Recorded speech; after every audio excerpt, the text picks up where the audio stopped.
Hello, welcome to ID Talks. I'm Anastasia Lavrina. Today we have a special guest, Azerbaijani Ambassador to Germany, Nasimi Aghayev. Mr. Ambassador, hello and welcome to our program. Thank you very much. It's a great pleasure to be on your program again. Thank you. Thank you so much. The Red Crescent Society of Azerbaijan sent 40 tons of flowers to Armenian residents of Karabakh region of Azerbaijan.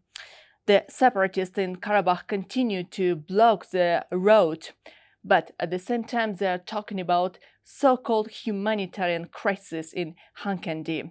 Will be nice to know your opinion about the situation.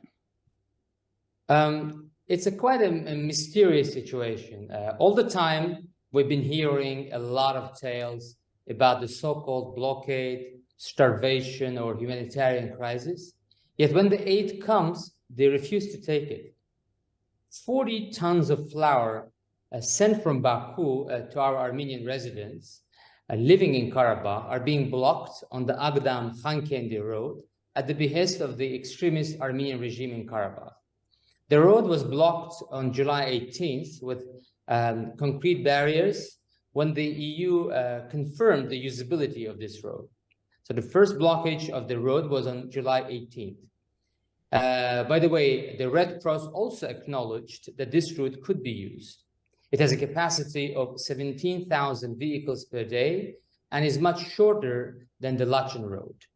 Now that the trucks filled with tons of flour reached the final point on this road, barbed wires and roadblocks were placed there, preventing the delivery of this vital food cargo to our Armenian residents.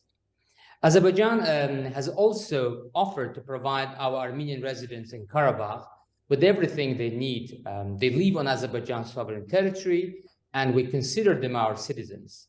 Yet the extremists in Karabakh, Armenia, and among its diaspora seem to be dead set to continue this whole political manipulation, brouhaha, or theatrics, with one clear goal: preventing the reintegration of the ethnic Armenians of Karabakh into the political, legal, and socio-economic life of the Republic of Azerbaijan.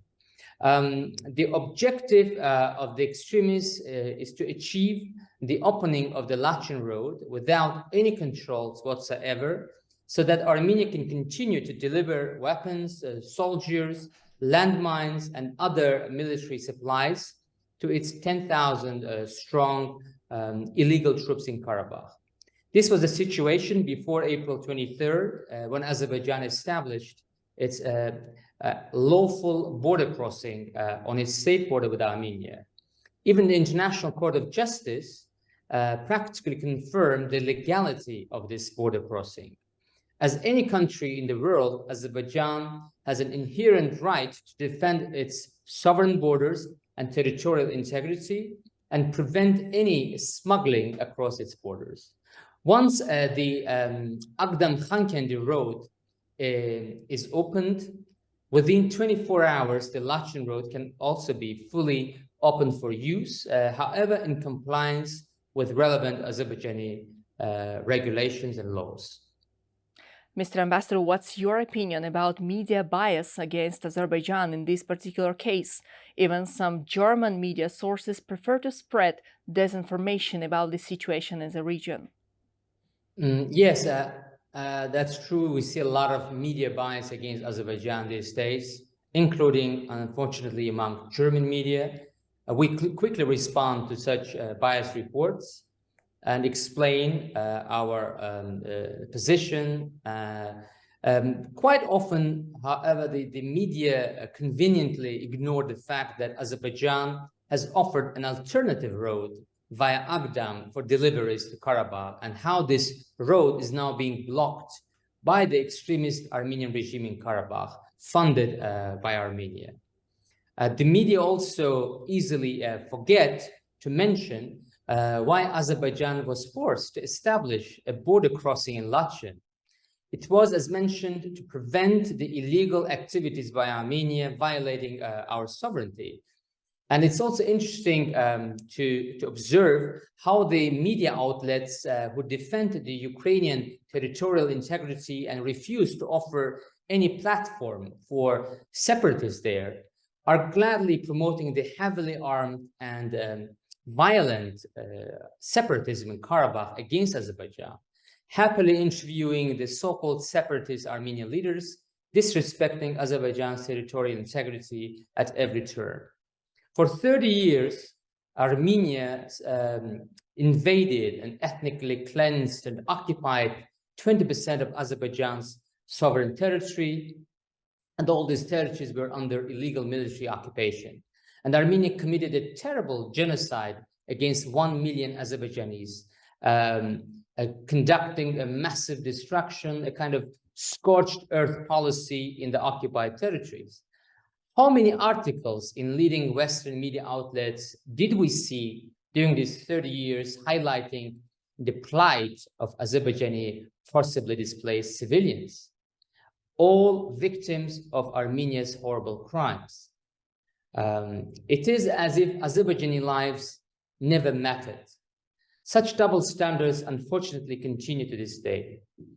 For instance, just a few weeks ago, another mass grave was unearthed in Karabakh with skeletons of Azerbaijani civilian hostages and prisoners of war who experienced unspeakable terror in Armenian torture camps and were executed. Since the liberation of our territories in 2020, we have already found 9 such mass graves with bones and skeletons of Azerbaijanis undergoing such a brutal savagery. Armenia still refuses to provide Azerbaijan with the maps of the location of other mass graves. 4,000 Azerbaijanis have been missing since the early 1990s, and it's quite clear that unfortunately we cannot reckon that they have survived, as all these mass graves now show. At least their relatives have the right to know where they were buried so that they can pay their final respect. And the question is, where is the outrage among the media and the human rights community? Why do they not condemn such atrocities being committed by Armenia? Why is there a complete silence by the media when it comes to such vicious crimes committed by Armenia? I think this is another manifestation of bias and double standards against Azerbaijani people. At the same time, Armenia continued to escalate the situation and to have some military provocation on the conditional border with Azerbaijan. Could it lead to the start of a new war in the region of the South Caucasus between Armenia and Azerbaijan? Azerbaijan has made it clear that we want to open a new chapter with Armenia, a chapter of lasting peace, shared prosperity, and harmonious coexistence. We stretched our hand to Armenia right after the war of 2020 and suggested a peace agreement, and we want to sign it as soon as possible. The EU has also made a significant effort in trying to bridge the gaps between the two sides and achieve peace. And these efforts should be commended, and they are very commendable. Yet we have seen nothing but an unconstructive approach from Armenia. In words, the Armenian Prime Minister is saying that Armenia recognizes Karabakh as part of the Republic of Azerbaijan. However, his words are not followed by actions.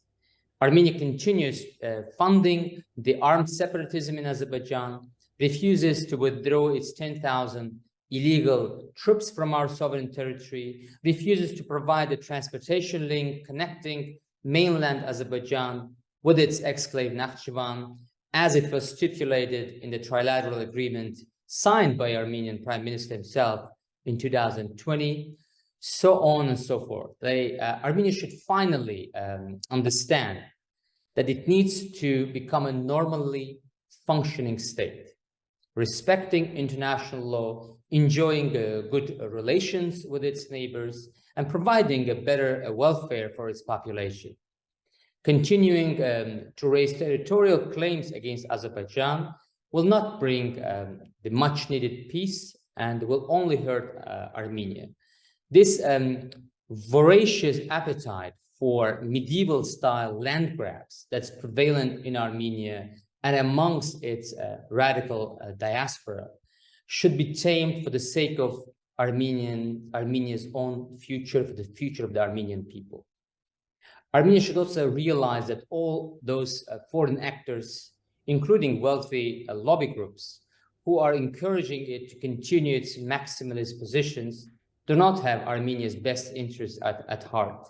Like the mayors of some French cities who came today all the way to the border with Azerbaijan to stage a political theater there with so-called humanitarian aid, or other politicians who issue statements, pass resolutions at the behest of the radical Armenian lobby in various countries.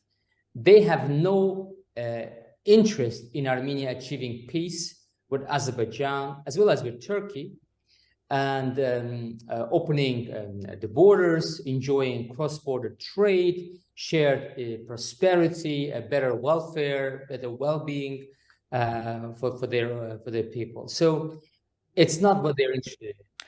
But the key question here is, can the conflict escalate again? So the escalation, as far as Azerbaijan is concerned, we have the political will of pursuing the peace with Armenia and to resolve all the remaining issues peacefully. But of course, Azerbaijan has the right, is entitled to defend its sovereignty, its territorial integrity, when we see that this territorial integrity and sovereignty is being endangered or threatened. And so Azerbaijan has, of course, all the right to defend its population and its sovereignty and its borders.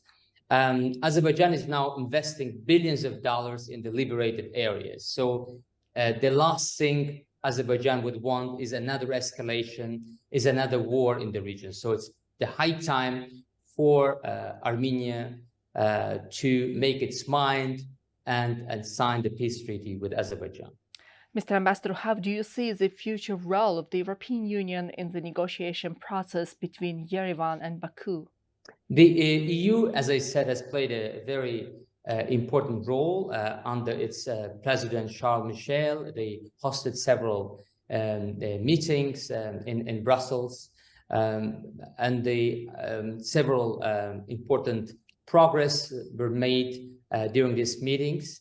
And of course, there are other participants, like there's the Washington format, and also the Russian Federation has hosted a few meetings. So Azerbaijan, for Azerbaijan, what matters is the result. In whatever format, the result is very important. The result is the soonest possible signing of the peace agreement between Azerbaijan and Armenia. So, of course, there are some meetings potentially coming up in the autumn. So the sooner this issue can be resolved, the sooner we achieve this peace agreement and also progress on other tracks of our normalization process, the better for Azerbaijan, for Armenia, and for the entire region. Azerbaijan continued to restore the liberated lands, and just a recent visit of the president of Azerbaijan, Ilham Aliyev, to the liberated district of Lachin highlighted the large-scale reconstruction of the district post-liberation. By the end of this year, several thousand residents will live in Lachin again. So talk with us about the significance of such a quick restoration of the liberated lands and its importance for the peace process. Yes. As is known, after invading and ethnically cleansing Azerbaijani territories, Armenia engaged in one of the worst destruction campaigns in the history of the world. 10,000 square kilometers of Azerbaijani territory, including 900 villages and 7 entire cities, were looted and completely razed to the ground. And this massive and barbaric destruction was carried out systematically after the ceasefire of 1994, meaning that after the war was over. So for 30 years, every single house of ethnically cleansed Azerbaijanis was destroyed. put on trucks and sold as construction materials in Armenia and beyond. On top of that, 1 million landmines were placed in these occupied territories by Armenian troops. So now it's an enormous challenge for Azerbaijan to clear these liberated areas from landmines and rebuild them from the scratch, practically from scratch, in order to be able to bring back its rightful owners. And since 2020, that's what Azerbaijan has done. President Ilham Aliyev has declared the reconstruction of the liberated territories and the safe and dignified return of forcibly displaced Azerbaijanis to these areas our top priority. And massive reconstruction of the liberated areas is now happening before our eyes. Villages and cities are being rebuilt alongside airports, hundreds of kilometers of highways, dozens of tunnels, power stations, and the entire infrastructure. 2,000 Azerbaijanis have already returned to their ancestral lands to live in their newly built, beautiful homes. And a few days ago, the cities of Laçın and Fizuli, as well as the village of Zabukh in Laçın, welcomed their residents back. By the end of the year, another 8,000 Azerbaijanis will go back to their villages and cities. The pace of this reconstruction is truly awe-inspiring and is being even admitted by our opponents. The return of Azerbaijanis, the victims of Armenia's crimes, to their places of origin is an important human rights matter. Yet it's also being ignored by all those who constantly target and attack Azerbaijan. Apparently, their liberalism is being limited to Armenians only. And that's, of course, very sad, and it's another sign of the infamous double standards, I think. Germany is one of the important political and economic partners of Azerbaijan in Europe. We have already discussed with you in details the bilateral cooperation between Berlin and Baku. Could you tell us in details what are the projects on the agenda at the moment? Of course. Germany has been a key partner for Azerbaijan in Europe for the last 30 plus years. And we have always appreciated Germany's support for Azerbaijan's territorial integrity, respect for international law, for the sacrosanct principle of international law, the territorial integrity, principle of territorial integrity has been prevalent in Germany all these years, and the latest crisis in Europe has shown how important this principle is for peace and stability. President Ilham Aliyev visited Germany twice this year. The first visit was to Munich to participate at the Munich Security Conference in February. And the second visit was to Berlin in March at the invitation of Chancellor Olaf Scholz. And one can certainly say that this visit has opened a new page in our bilateral relations. There is a tremendous potential for further expansion of our relations, of our partnership and cooperation with Germany. We're currently working on several important projects, and the coming month will witness their implementation.